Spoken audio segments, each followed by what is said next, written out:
When you go to the gym, it does take some time before you start seeing results.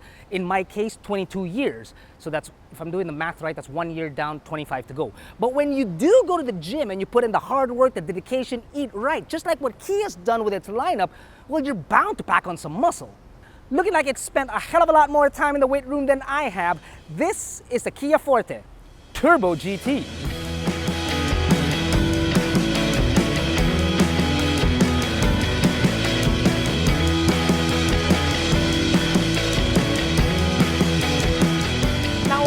You are definitely greeted by Kia's signature tiger nose grille, and on this GT it's got nice red accents found down here, which is actually kind of nice, and it reminds me of a predatory reptile or like a pit viper, but this is a tiger nose grille. Earl? The DRL configuration on the Forte is actually quite unique, and it looks great, especially at night, because it kind of looks back at you with sparkling eyes. That is paired with very bright LEDs and fog lamps, which can be found, down here. These are actually your indicators, which we all suggest that you guys use because they're free, especially on Philippine roads. Open her up and you are looking at a 1.6-liter turbo that's made it to a 7-speed DCT that produces 201 horses and 265 Nm of torque, and compared to its contemporaries, it's actually pretty high up on the list. Now, fuel consumption figures. Okay, if Lee Min Ho were to go up and down EDSA, you'd probably get about 6 kilometers per liter because of the traffic. When he gets into a hotel room, you're looking at about 9 kilometers per liter, so that when the traffic clears up. When he leaves the country and you hit the highway, you're doing 20 kilometers per liter. Just exactly how popular is this guy? Down the side is your typical sedan profile with repeaters found on the side mirrors, but there are accents found on the car's side that add to its more macho look. Like, for example, blacked out side mirrors, a black skirt found underneath, and 17-inch wheels wrapped in 45 series tires. You also have 150 millimeters of ground clearance and disc brakes all around, ventilated up front, solid at the back.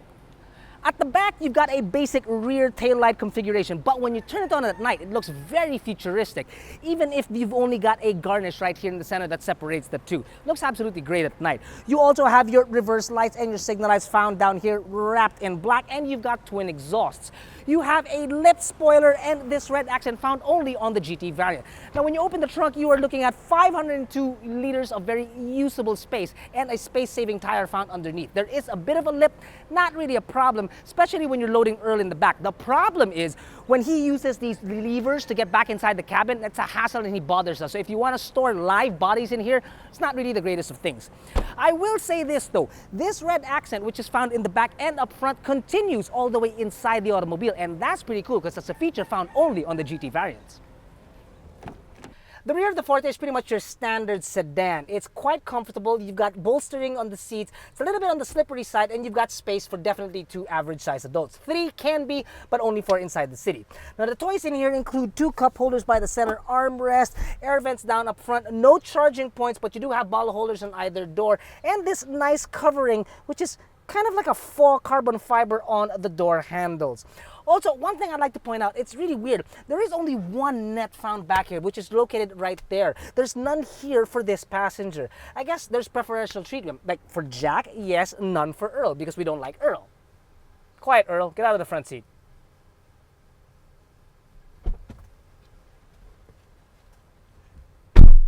Now, the power seats on the driver's side and the telescopic steering wheel will help you get into the perfect driving position, which what you want to be inside the GT. But when you're sitting inside, the first thing that's going to catch your attention is this 8-inch touchscreen infotainment system. Now, it isn't the brightest thing on the planet, but its responsiveness is actually top-notch. So all in all, you've got analog gauges that flank a digital trip computer, a flat bottom steering wheel with red stitching just like the back. You've got buttons on your steering wheel, rudimentary air controls, and you've got your cup holders and spaces here and whatnot.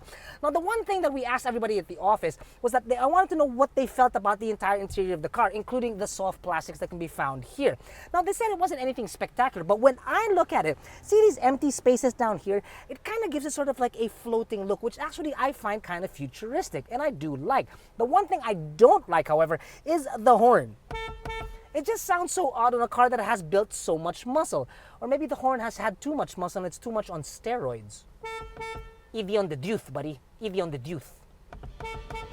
Right?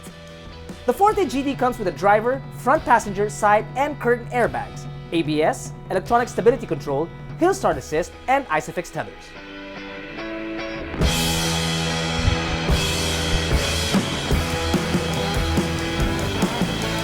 I've made mention, yes, that the Forte looks good on the outside, but driving it, yeah, that's where it really shines, unlike the odd weather that we're going through right now. The 1.6 turbo really does come alive, but it does so at the higher end, which is really okay because the power is there anytime that you need it, and more importantly, you don't feel like you're gonna lose control. You're always in control of the automobile. What's more, when you pop this guy into sport mode, oh yeah, the response from the accelerator is one thing, but the sound note that's coming out of the back, oh my goodness, that sounds absolutely awesome! Oh yeah! The DCT provides smooth and seamless transitions from gear to gear, whether you're on the highway on long drives or on provincial roads where you've got a little bit of twisties. Either or, not a problem. What makes it even more fun and you want to get down and dirty are the paddles. And when you engage that, man, it is just a joy to drive, man. You can keep going and going. It's like the Energizer Bunny, baby. Yeah! Now that we've left the highway and we're back on EDSA, the road can get a little bit bumpy and noisy here inside the cabin. But it's not really a problem when you're on the highway or when you're on twisty roads because the sturdier suspension, well, it makes for a very planted ride. There's barely any body roll on this thing even at speed. The steering is pretty good. It's light when you need it to be, heavier when you need it to be. It's like it's got a brain of its own. The noise generated by the 45 series tires, as I expected inside the city, would be a little bit noisier than what people are used to. But that's okay because the vibration and the handling of the car isn't affected at all. It's still pretty darn good even inside the city on the bumpy roads of EDSA. So all in all, it does provide and it does give a pretty good ride, either on the highway or in the city. Can't go wrong.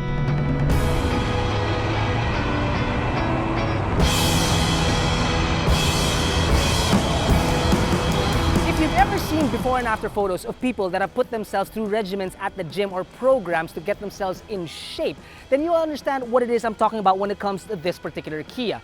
Because if you put a photograph of this guy next to its predecessor, you'll see that the changes are actually quite astounding.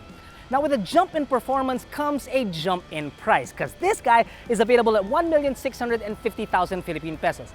Bit of on the expensive side, yeah, I get it, I understand. But I'm not saying that this guy's ready for Muscle Beach, but it ain't no slouch either.